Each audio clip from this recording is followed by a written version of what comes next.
Parlamenti Evropian konfirmoi edhe një herë se Shqipëria mbetet një histori suksesi, një vend pararoj për antarësimin dhe një shembull në rajon.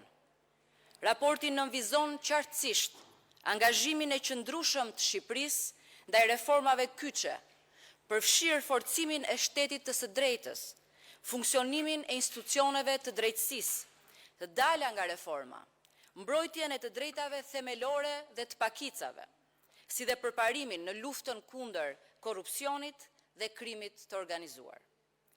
Eurodeputetët mirëpresin konsensusin e gjerë politik dhe mbështetjen e fortë publike për antarësimin në Bashkimin Evropian, linjëzimin e plot të vazhduar e besnik të Shqipërisë me politikën e jashtme dhe të sigurisë së BE-s.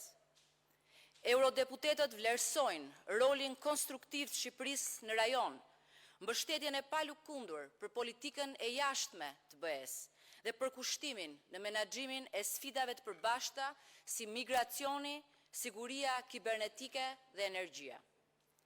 Ishte shumë e rëndësishme dhe shumë inkurajuese që eurodeputetët mbështetën dhe përshëndetën objektivin e Shqipërisë për mbylljen e negociatave të antarësimit deri në fund të vitit 2027.